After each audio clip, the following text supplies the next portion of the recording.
Rounding to the nearest tenth, we're going to use a number line.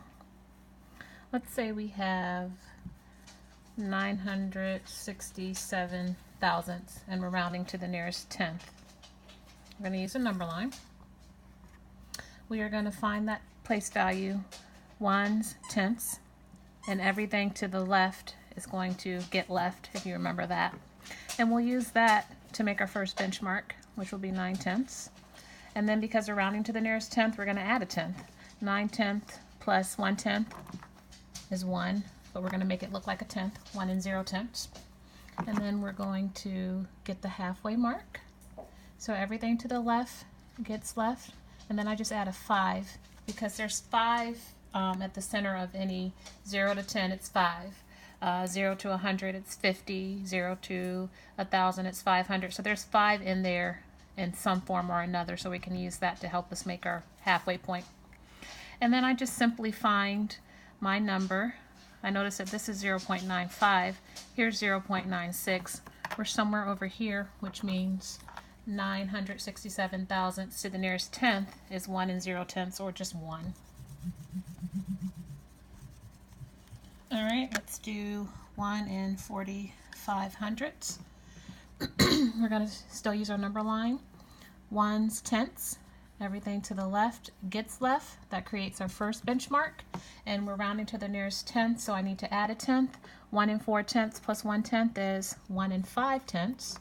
And then my halfway point, remember that everything to the left gets left, and then I just add the 5. Just to make sure it sounds right, 1 and 4/10 or 1 and 40 hundredths, 1 and 45 hundredths, 1 and 50 hundredths. And I simply have to find my number, and it is right here, and everything from the halfway mark rounds to the higher benchmark. So 1 and 45 hundredths to the nearest tenth is 1 and 5/10.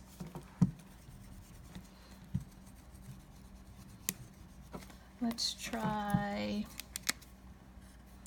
27 and 209 thousandths.